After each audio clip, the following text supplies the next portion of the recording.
digamos, la generación, en teoría, que va desde los 7 a los 17 años, que están caracterizados por la portabilidad y la multitarea, ¿no? Si tuviéramos que darle dos características a la generación con la cual estamos trabajando hoy, es esa. Es que se llevan las tecnologías encima, ¿sí? Están con la tecnología encima y además, en teoría, están haciendo muchas cosas, que no quiere decir que las hagan bien a la vez. Están haciendo muchas cosas a la vez. Ya veremos si las hacen bien o en qué grado de profundidad.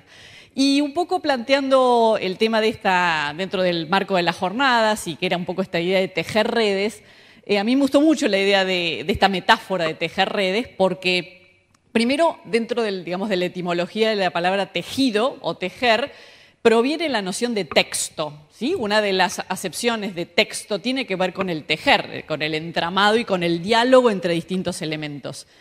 Pero además aquí estamos tejiendo una red y por lo tanto las redes tienen un diseño. Las redes no se tejen de modo aleatorio, sin un objetivo, sin ninguna forma. Uno observa una red, hasta la más simple de una telaraña, y tiene su diseño, donde hay un centro, donde hay círculos concéntricos o que abren o cierran. Es decir, tejer es tejer hacia algo, es tejer hacia un objetivo. Y esa es un poco la idea que vamos a plantear hoy, y lo que ya puedo ir anticipando es que los que vamos a tener que tejer más somos nosotros, que los jóvenes.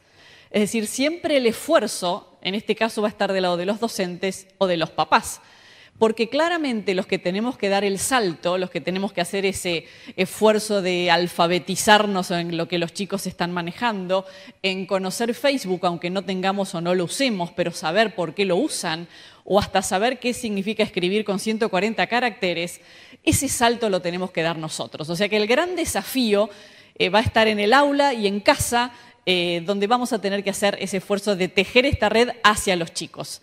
Reitero, es un desafío, hasta podríamos decir que es un trabajo en cierto modo desequilibrado, pero es así como está planteado. Estamos en una etapa bisagra fundamental donde se están cambiando los paradigmas y en este caso nosotros somos los que ya seremos la generación, no sé, A, B, C, Z, ya no sé qué nombre ponerle, donde nos tenemos que acercar a esta generación N.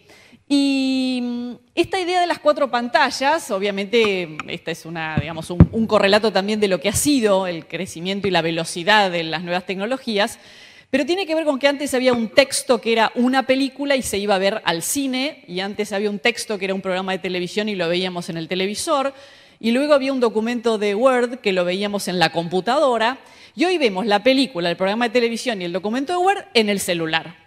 Es decir, esa 4ª pantalla es la que ha sumado los textos de las pantallas precedentes.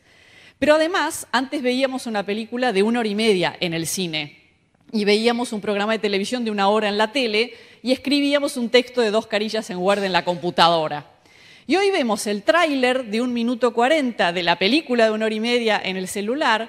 Vemos en YouTube un segmento de 3 minutos de Intrusos que nos pasa una parte de Bailando por un sueño que salió antenoche y que a su vez estaba en TVR, por lo tanto no sé dónde lo vi, porque prácticamente el referente se ha perdido.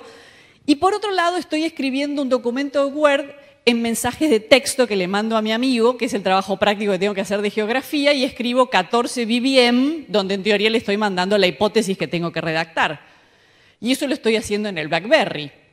Entonces, la idea es que los textos se han modificado también y nuestros alumnos están leyendo y comprendiendo otro tipo de textos. Por supuesto, y decimos, nos cuesta que lean tantas páginas, nos cuesta sostener la concentración en el aula durante 45 minutos y tenemos que estar pensando, ponemos un PowerPoint, hacemos una dinámica de grupo, ahora les paso una película como disparadora, porque necesitamos estímulos cada 10 minutos. ¿Por qué? Porque los chicos están viviendo, digamos, en esta etapa, vamos a ver si va bien, ¿en qué contexto estamos? Digamos, estamos en este contexto, podríamos llamarlo un poco a grandes rasgos de la posmodernidad, si vamos a términos más filosóficos, pero estamos en el contexto de lo efímero, de lo breve, de lo fragmentado. Hoy ya no hablamos de películas ni de cortometrajes, se hablan de nanorelatos, microrelatos.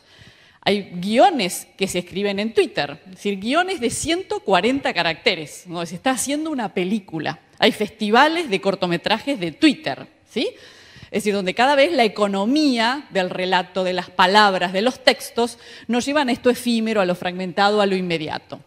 Por ahí decían nuestras colegas anteriores que importa lo que el grupo dice. Es un poco lo que algunos denominan el efecto manada, ¿no? Que hoy los jóvenes siguen al grupo. Y claramente estamos en un momento en que vale más el grupo que los referentes tradicionales.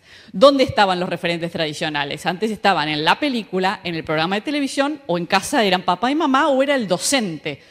Y ahora el referente tradicional ha pasado a ser el par que tiene 16 años.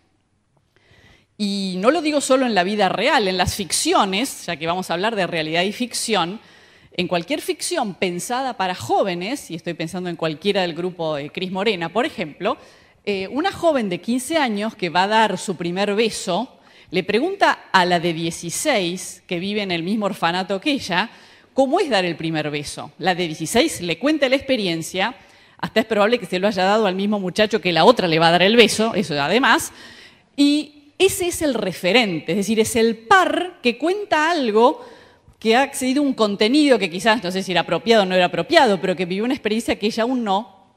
Y ustedes me dirán, bueno, pero, y no me quiero poner vieja, ¿no? Pero en Jacinta Pichimahuida tampoco había mucho padre y era casi otro, no digo orfanato, pero más o menos. Y es verdad. Pero había un Efraín, que era un portero, que hablaba de sus blancas palomitas y me los abrazaba a todos los chicos al final del programa de televisión, y se les iba a contar a Efraín el primer beso, no a la amiga de 12 años. Hoy desaparecieron los Efraínes, y si hay un ama de llaves, son brujas de aquellas malditas que todos los males provocan. Por lo tanto, los referentes pasaron a ser los pares.